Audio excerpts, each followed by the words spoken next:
আমাদের অভিভাবক কারা? যারা সাংবাদিক সংগঠনগুলো, ঠিক কিনা বলেন? আমাদের সাংবাদিক সুরক্ষার জন্য আমরা বলি আমাদের প্রেস ক্লাব আছে, আমাদের ডিআরইউ আছে, আমাদের ডিউজে আছে। এই যে সাংবাদিক ভাইদের উপর হামলা হয়েছে, ন্যাক্কারজনক হামলা হয়েছে, এখন পর্যন্ত প্রেস ক্লাব, ডিআরইউ, ডিউজে সহ যে সকল সাংবাদিক সংগঠনগুলো রয়েছে তারা কি কোনো বিবৃতি দেওয়ার দুঃসাহস করেছে? তারা করে নাই।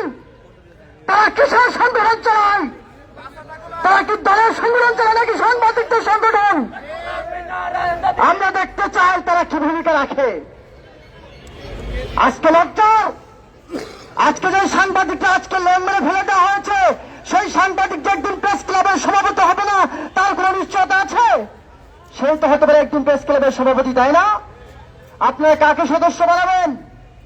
কিন্তু দুঃখজনক হলো বাস্তব, আজকে তারা কোনো বিবৃতি দেয় নাই। যদি কোনো দলীয় কর্মীর উপর হামলা হয় তারা বিবৃতি দেওয়ার জন্য উঠে পড়ে লেগে যায়, কিন্তু সাংবাদিকদের উপর প্রশাসনের এভাবে হামলা, তারা বিবৃতি দেয় নাই। এটা আমাদের জন্য লজ্জার। আমরা চাইবো প্রশাসনের কাছে তো অনেক পরের ব্যাপার, আমাদের যে সকল সাংবাদিক সংগঠনগুলো রয়েছেন তারা আমাদের পাশে দাঁড়াবেন। আজকে যে সকল সাংবাদিক ভাইরা, বিশেষ করে টেলিভিশনে যে সকল সাংবাদিক ভাইরা আজকের মানববন্ধনে এসেছেন, আপনাদের সকলকে আমার পক্ষ থেকে বিনম্র শ্রদ্ধা জানাচ্ছি। সকলকে ধন্যবাদ। আমরা এর বিচার চাই, এর বিচার না হলে আমরা পরবর্তীতে আরো কঠোর কর্মসূচি দেব। ধন্যবাদ সবাইকে। ধন্যবাদ।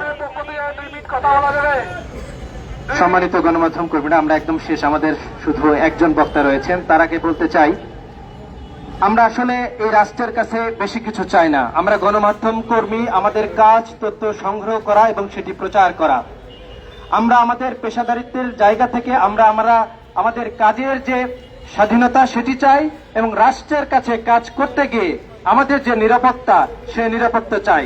গতকাল পুলিশ যে ঘটনাটি ঘটিয়েছে এবং এই ঘটনার সাথে যারা জড়িত এবং পিছন থেকে যারা ইন্ধন দিয়েছেন এসি রুমের মধ্যে বসে থেকে, তাদের দ্রুত সময়ের মধ্যে তাদের বিরুদ্ধে ব্যবস্থা নেওয়ার দাবি জানাচ্ছি।